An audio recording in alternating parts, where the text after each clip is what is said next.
Hi everybody, Amy Medford with Medford Knife and Tool. I filmed a video earlier today with Greg, and we have recently tapped into a lot of the fixed blades that we have had in-house for quite some time. These are knives that Greg prototyped years ago, designed years ago, and for some reason didn't take off. You know, now we have Jeff O'Prandy in-house. He's our head of sales, and he's fixed blade crazy.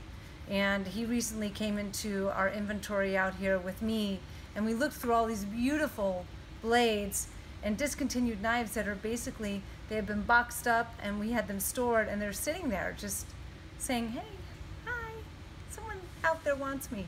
So we kind of went through and we inventoried everything, and we contacted some of our resellers who really enjoy fixed blades, because if you don't love something, you're gonna have a hard time selling it. So we sent some out to another reseller earlier today, and these right here are headed out to Michael Starr at Spectrum Shooting Solutions. Michael's in Perry, Kansas, and can be reached at 785-220-0112.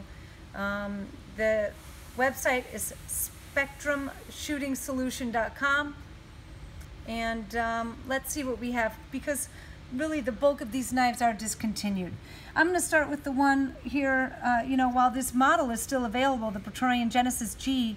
As most of you know, Vulcan has been discontinued. So this D2 Tonto Vulcan blade with black G10 handle and flame spring, you know, this is, in my opinion, this would be the knife that I carry if I didn't carry my micro. If I didn't have such a short pocket to carry a knife in, this I really prefer because it fits my hand perfectly.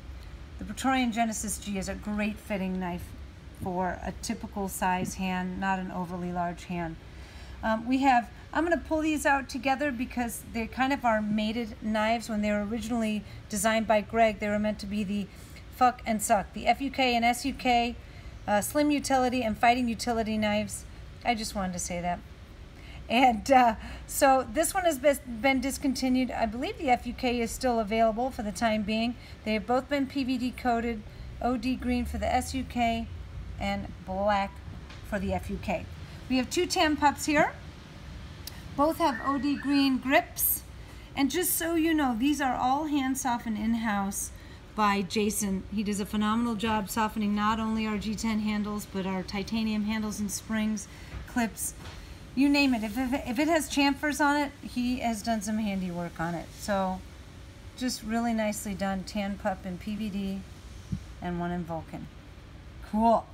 Let's move on to our Emperor. This is done in a Tonto grind style. This is the fixed blade mate to the Praetorian series.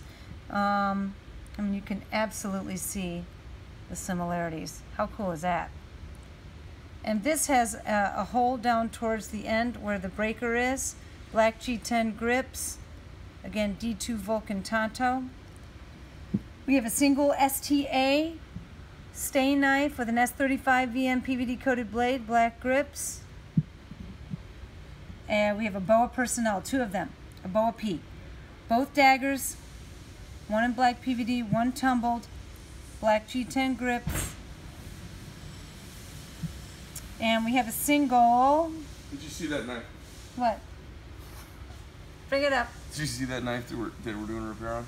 That red one that's been here? The crimson one? Crimson. That's OD. I mean, that's high vis orange, which that's no, that's not. That's a red. That's not just a really dirty high vis? No, that's a red G10. Oh my God, so somebody totally I made like 5 of those. You did? Yeah. When? Before you worked here. So like ages ago. Yeah, so it's funny, like people watch the video and they look around and they see all this stuff here and they're like, man, I know Greg's got like $2 million worth of equipment, he's got all those guys and those 4 full-time knife assemblers, but I just got to finish it because they didn't quite know what they were doing, and then they Dremel out a whole piece of the spring, and then the spring acts funny and doesn't work, and then they spent an hour working on it, and I'm like, hey, we don't make a shape like this. And the whole thing had been changed to fit his hand. And they changed all the geometry of the spring part. When you change that, all the flex changes, and then the whole dynamic of the knife is different. So anyways, I found an old part, and now we're kind of reverse fitting the old part to the old knife, the new part to the old knife. I found a new stock old part. So basically you came in and hijacked my video to tell me that, huh? totally kidding. I love it when you what do come in and photobomb. What do you got going on here? I'm sending some of these knives that Jeff and I did our magic on. What'd you do these for? This is Michael Starr with Spectrum Shooting Solutions. Yeesh, I love that knife. That's funny, these are like some old friends for me because I remember designing them and we haven't seen them that much. I made it all the way down to here and I was just going to start talking about the elk skinner. Oh, the elk skinner, which has a wrap on it instead of a traditional Kydex handle. This is pretty cool. Did you do that? Because it's got the... I showed the guys to do that. Oh, they didn't do it quite the way I recommend it. That's weird. Anyways, this is a knife that I came up with for working inside of an elk. This is this non-dagger compliant BOA NDC is a cool knife, isn't it? Yeah. So I made this knife up for Japan and for Russia because they're not allowed to have daggers. And then this one's been done in gray PVD. This thing is sick looking, huh? Raul thought it was hard anode, but it looks to me like PVD. Oh no, that's definitely hot. That's definitely PVD. Yeah. Man, that's sick. And is that's aluminum, right? Yeah, these are aluminum. Yeah. I don't know. Those might actually be titanium handles. I'd have to hold them without the knife. Yeah. I think those are actually tie handles that have been PVD'd. And then one of my old standbys, the Jungle Fighter. Did for some Range 37 guys a long time ago. So does that typically get the back edge sharpened or only by request? Only by request. Yeah. Because a lot of guys like to do some other, they like to use their knife in the field that way, so we leave the back false edged. Cool. Yeah, I wrapped. No, I think our Navy SEAL wrapped this guy, and then yeah, I think Nick wrapped these. Kind of former Navy SEAL working for us now. And I got this out because if people haven't seen the standard BOA, they might want to see what that looks like. Oh, with the dagger. Yeah, so they can see the difference. I feel like Vanna White. Dun, dun. Yeah, okay. Cool. Cool. Well, that's my interruption for the day. Everybody's been pushing on me, and I gotta go get out of here pretty soon. Yeah, I gotta suck my thumb pretty much. Yeah, I know. I'm thinking like a hot shower, laying on the floor in the fetal position. Just rocking. Well, I'm telling you, after those all those phone calls from the last few days, and after everything kind of ironed out this afternoon, I felt immediately everything in my body relaxed. I was like, oh. There's a lot of little challenges to deal Yeah. with.